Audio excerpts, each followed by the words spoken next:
বাংলাদেশ সহকারী high commission সহ ভারতের কয়েক জায়গায় হামলা চালিয়েছে উগ্রবাদীরা।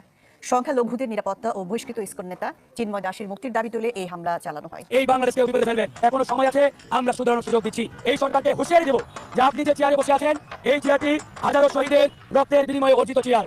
ডক্টর ইউনূস নিজের গতি বাঁচাতে পারবে তো? হাসিনা যেভাবে আগাচ্ছে, ডক্টর ইউনূসের বিদায়ের ঘন্টা ঠিক সেভাবেই বাঁচতেছে। সাধারণ জনতা বলছেন, ডক্টর ইউনূসকে দিয়ে আর যাই হোক দেশ চালানো যাবে না, দেশ সঠিকভাবে চালাতে শেখ হাসিনাকেই লাগবে। এদিকে ইসকন ইস্যুতে ডোনাল্ড ট্রাম্প ক্ষিপ্ত, কেননা ইসকন ইউএসএ এর সংগঠন। মোদি ট্রাম্প একত্রিত ইউনূসকে দেখে নেবেন, এমনটাই বলছেন সাধারণ জনতা। এমন দৃশ্য কি আসলে মেনে নেওয়া যায়? পশ্চিমবঙ্গের মানুষদের কাছে আমরা প্রশ্ন রাখতে চাই, কারণ আমার ভিডিওগুলো আপনারাই দেখেন। বাংলাদেশের মধ্যে প্রবেশের চেষ্টা করছে একদল উগ্রপন্থী। আমি এদেরকে হিন্দু ধর্মের লোক বলবো না, এদেরকে উগ্রপন্থী বলবো, যারা কোনো একটা পারপাস সার্ভের জন্য সীমান্ত অতিক্রম করে বাংলাদেশে হাজার হাজার লোক প্রবেশের চেষ্টা করছে। আর এই ন্যাক্কারজনক ঘটনার যে দৃশ্যপট দেখছেন, এটা হচ্ছে আমাদের সিলেটের সুতাকান্দি সম্ভবত। আসসালামু আলাইকুম রহমতুল্লাহ। সবাই কেমন আছেন? আশা করি সবাই অনেক অনেক ভালো এবং সুস্থ আছেন। সবাইকে স্বাগতম জানাচ্ছি আমাদের আরেক নতুন ভিডিওতে। প্রতিদিনের মতো আমি আপনার কাছে রিয়াদ ফারুকি। দর্শক, আজকের ভিডিও টাইটেল এবং থাম্বনেল দেখে ইতিমধ্যে বুঝতে পেরেছেন কি বিষয় নিয়ে কথা বলবো। খুবই গুরুত্বপূর্ণ একটা বিষয় নিয়ে কথা বলার জন্য আপনার মাঝে আবার চলে আসলাম। যতই দিন যাচ্ছে ভারত বাংলাদেশ উত্তেজনা যেন দিন দিন বেড়েই চলেছে। আপনারা ইতিমধ্যে জানেন, বাংলাদেশে ইসকনের একজন নেতা, যাকে আপনারা সবাই চেনেন, ইতিমধ্যে বাংলাদেশে রাষ্ট্রদ্রোহী মামলায় গ্রেফতার করা হয়েছে চিন্ময় কৃষ্ণ দাস নামে এক ইসকন নেতাকে। যে এই বিষয়টাকে কেন্দ্র করে ইতিমধ্যে বাংলাদেশ এবং ভারতের যে তীব্র উত্তেজনা দিন দিন বেড়ে চলেছে। আপনারা জানেন, আজকে সিলেটের বর্ডার দিয়ে ইসকনের কিছু উগ্রপন্থীরা ইতিমধ্যে বাংলাদেশে ঢুকার মতো দুঃসাহস দেখিয়েছে।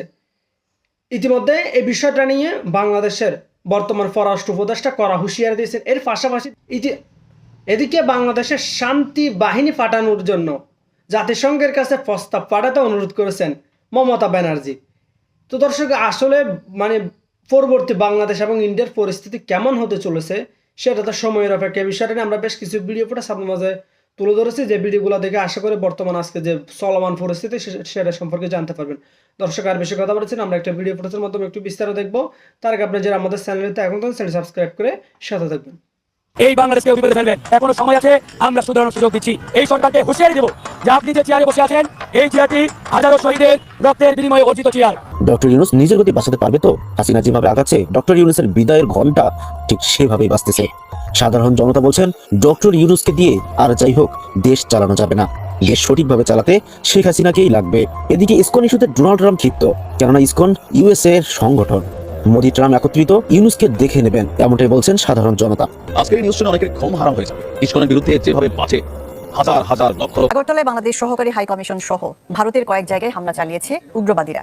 সংখ্যালঘুদের নিরাপত্তা ও বহিষ্কৃত ইসকন নেতা চিন্ময় দাসের মুক্তির দাবি তুলে এই হামলা চালানো হয়, যার নেতৃত্ব দেন উগ্র বিজেপির নেতা শুভেন্দু অধিকারী। আর বাংলাদেশে শান্তিরক্ষী পাঠানোর মতো ঔদ্ধত্য দেখিয়েছেন পশ্চিমবঙ্গের মুখ্যমন্ত্রী মমতা বন্দ্যোপাধ্যায়। যদিও ওই হামলার ঘটনার দুঃখ প্রকাশ করেছে ভারত সরকার।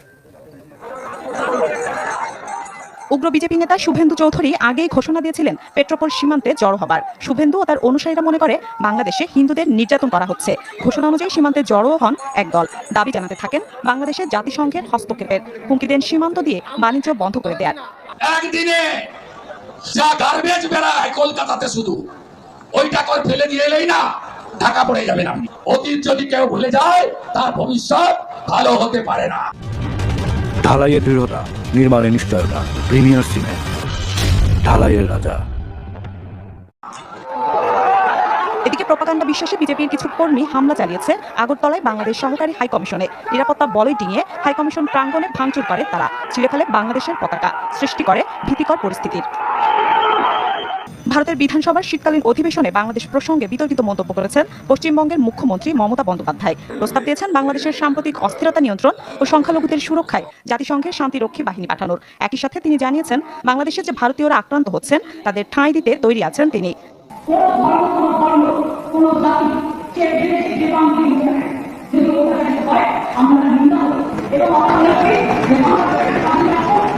শুভজিৎ, প্রশ্ন হচ্ছে দুটি। একটি হচ্ছে যে অভ্যন্তরীণ দূতাবাস, ভিয়েনা কনভেনশন অনুযায়ী আপনি জানেন যে কোনো রাষ্ট্রের অভ্যন্তরে যদি অন্য রাষ্ট্রের যে দূতাবাস বা হাই কমিশন থাকে, সেটা রক্ষা করার দায়িত্ব ওই রাষ্ট্রের।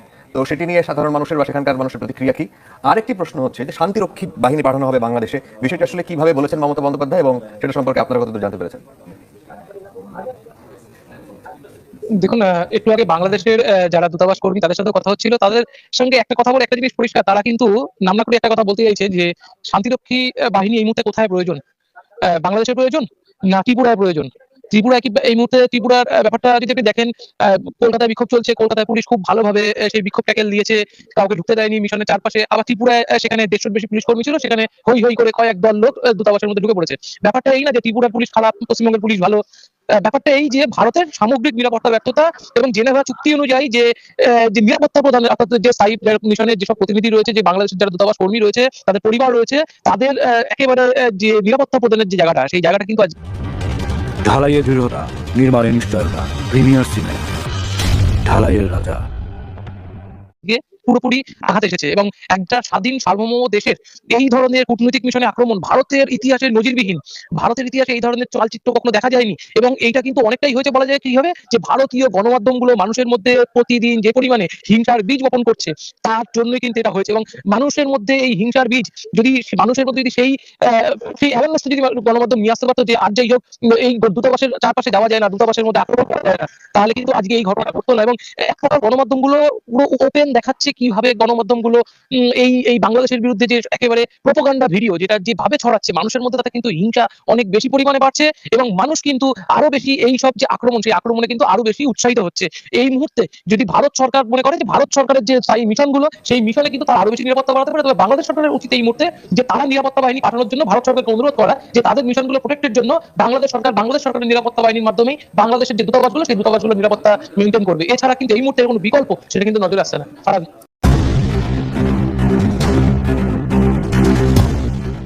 জুলাই ছাত্র জনতার বৈষম্য বিরোধী আন্দোলনের মুখে অবসান ঘটে প্রায় 1.5 যুগের আওয়ামী শাসনের। বিক্ষুব্ধ ছাত্র জনতার জনরোষে দেশ ছেড়ে ভারতে পালিয়ে যান শেখ হাসিনা। দেশের দায়িত্বভার কাঁধে নেন নোবেল বিজয়ী অর্থনীতিবিদ ডক্টর মোহাম্মদ ইউনূসের নেতৃত্বাধীন অন্তর্বর্তী সরকার। হাসিনা ভারতে আশ্রয় নেওয়ার পর থেকেই অবনতি ঘটে ঢাকা দিল্লির সম্পর্কে। বাংলাদেশের সংখ্যালঘুদের উপর নির্যাতনের মিথ্যা অভিযোগ এনে উদ্বেগ জানাতে থাকে দেশটির সরকার। একের পর এক বানোয়াট ও অতিরঞ্জিত খবর প্রকাশিত হতে থাকে দেশটির গণমাধ্যমে। হিন্দুদের উপর যে ধরনের অত্যাচার হচ্ছে, এইটুকু জনসংখ্যা এখন হিন্দুদের প্রয়োজন। কোনো প্রকার তথ্য যাচাই ছাড়াই সেসব সংবাদে দেখানো হয় বাংলাদেশে মুসলমানদের হাতে ব্যাপকভাবে নির্যাতিত হচ্ছেন হিন্দুরা। তাদের মন্দির ও ঘরবাড়ি ভাঙচুর, এমনকি ব্যবসা প্রতিষ্ঠান জ্বালিয়ে দেওয়ার মতো মিথ্যা ও অতিরঞ্জিত খবর প্রধান শিরোনাম হচ্ছে সেসব গণমাধ্যমে। সেখানকার ডেমোক্রেসি বা জনবিন্যাস পরিবর্তন করা কেন? ভয় পেয়েছে। সংবাদ মাধ্যমগুলোতে দাবি করা হয় শেখ হাসিনার পতনের পর ভারত সীমান্ত দিয়ে হাজার হাজার বাংলাদেশি হিন্দু ভারতে পালিয়ে গেছে। এমনকি আরো 1 কোটি হিন্দু নিজেদের অস্তিত্ব সংকটের মুখে, তাদেরকেও আশ্রয় দেওয়ার জন্য প্রস্তুত তারা। তবে এই খবর কেবল অসত্য বলে এক প্রতিবেদনে জানিয়েছে দেশটির অন্যতম সংবাদ মাধ্যম দা হিন্দু। রোববার প্রকাশিত সেই প্রতিবেদনে বলা হয় এ ধরনের কোনো ঘটনা ঘটেনি। হাসিনা সরকারের পতনের পর দলে দলে মানুষের ভারতে পালিয়ে যাওয়া বা ভারতে ঢোকার কোনো চেষ্টা হয়নি। ওই প্রতিবেদনে দা হিন্দু বাংলাদেশ ভারত সীমান্তে অবৈধ অনুপ্রবেশের চেষ্টার একটি তথ্য প্রকাশ করেছে। এতে দেখা গেছে গত 5 আগস্টের পর থেকে 27 নভেম্বর পর্যন্ত ভারতীয় সীমান্তরক্ষী বাহিনী বিএসএফ 1393 জন বাংলাদেশিকে আটক করেছে। অপরদিকে শেখ হাসিনার পতনের আগে চলতি বছরের 1 জানুয়ারি থেকে 4 আগস্ট পর্যন্ত 1144 জনকে অনুপ্রবেশের সময় আটক করেছিল বিএসএফ, যার অর্থ সরকার পতনের পর হাজার হাজার মানুষের সীমান্ত পাড়ি দেওয়ার কোনো ঘটনা ঘটেনি। বাংলাদেশ থেকে সব মিলিয়ে 2024 সালে ভারতে অনুপ্রবেশের চেষ্টার সময় বিএসএফ 3907 জনকে সীমান্ত থেকে আটক করেছে, যার মধ্যে ভারতীয় ও বাংলাদেশি উভয়ই রয়েছে। এর আগের বছর অর্থাৎ 2023 সালে 3137 জন বাংলাদেশি সহ মোট 5095 জনকে আটক করা হয়েছিল। অপরদিকে চলতি বছরের 1 জানুয়ারি থেকে 4 আগস্ট পর্যন্ত 873 জন ভারতীয় বাংলাদেশে অনুপ্রবেশের চেষ্টা করেছে। সরকার পতনের পর 5 আগস্ট থেকে 27 নভেম্বর পর্যন্ত 388 জন ভারতীয় কোনো কাগজপত্র ছাড়াই বাংলাদেশে ঢোকার চেষ্টা করেছে। এদিকে গত সপ্তাহে বাংলাদেশ সম্মিলিত সনাতন জাগরণী জোটের নেতা চিন্ময় কৃষ্ণ দাস ব্রহ্মচারীকে গ্রেপ্তারের পর আবারও ভারতীয় মিডিয়া দাবি করে বাংলাদেশে হিন্দু সহ সংখ্যালঘু সম্প্রদায়ের মানুষ নির্যাতিত হচ্ছে, যাদের অনেকে দেশ ছাড়ার চিন্তা করছেন। তবে এখন পর্যন্ত চিন্ময় ইস্যু নিয়ে এ ধরনের কোনো পরিস্থিতির সৃষ্টি হয়নি বলে দেশটির সীমান্তরক্ষী বাহিনী বিএসএফ এর বরাত দিয়ে জানিয়েছে the Hindu. Arif Hasan, ATN news. এমন দৃশ্য কি আসলে মেনে নেওয়া যায়? পশ্চিমবঙ্গের মানুষদের কাছে আমরা প্রশ্ন রাখতে চাই, কারণ আমার ভিডিওগুলো আপনারাই দেখেন। বাংলাদেশের মধ্যে প্রবেশের চেষ্টা করছে একদল উগ্রপন্থী। আমি এদেরকে হিন্দু ধর্মের লোক বলবো না, এদেরকে উগ্রপন্থী বলবো, যারা কোনো একটা পারপাস সার্ভের জন্য সীমান্ত অতিক্রম করে বাংলাদেশে হাজার হাজার লোক প্রবেশের চেষ্টা করছে। আর এই ন্যাক্কারজনক ঘটনার যে দৃশ্যপট দেখছেন, এটা হচ্ছে আমাদের সিলেটের সুতাকান্দি সম্ভবত সীমান্ত এরিয়ায়। তবে ভারতের পুলিশ এবং বিএসএফ তারা কিন্তু সেখানে শক্ত ভূমিকা রাখছে। কিন্তু বিষয়টা আপনি কতটুকু ঔদ্ধত্যপূর্ণ একবার কি ভাবতে পারেন? যে মন চাইলো সীমান্ত অতিক্রম করে তোরা বাংলাদেশে ঢুকে যাবি, সালা ছুটিয়ে কিন্তু লাল করে দেব আমরা। সরকারের এগুলা নিয়ে ম্যামে ম্যামে আকার জিনিসগুলো থেকে বের হয়ে আসা এবার অরিজিনালি আমাদের সেখান থেকে শক্ত অবস্থান নিতে হবে।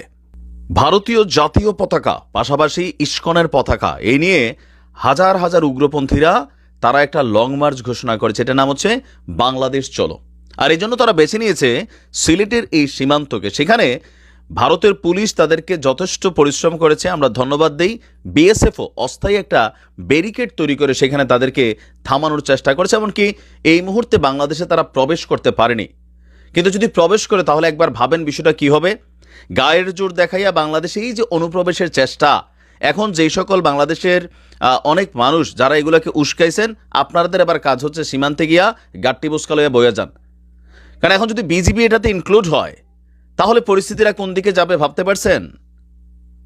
এই ঘটনাটার জন্য দেশ মানে দুইটা দেশ দায়ী। বিশেষ করে অনলাইন কিছু ইনফ্লুয়েন্সার আছেন, আপনারা এক কাজ করেন, বিদেশ থেকে বউ বাচ্চা পরিবার নিয়ে আপনারাও সে বর্ডারে চলে যান। কারণ আপনারা তো মানে শরীরে রক্ত অনেক গরম, এগুলা দেখার জন্য আপনারা এগুলা করছেন। বিদেশ বৈশা এরকম অনেক উস্কানি কিন্তু তৈরি হয়েছে, যেটা আজকে সেই সীমানা মানে সুতাকান্দি হোক, যে এলাকাগুলো হোক, এখান দিয়ে যদি প্রবেশ করে ফেলে আপনি অনলাইনে ভিডিও বানাইতে পারবেন, বার্তা দিয়া মানুষকে ওইখানে মরার জন্য পাঠাইতে পারবেন, কিন্তু সলিউশন আপনার হাতে নাই, ওই হ্যাডলটা কিন্তু না। আমার আজকে প্রচণ্ড গোসাই হচ্ছে।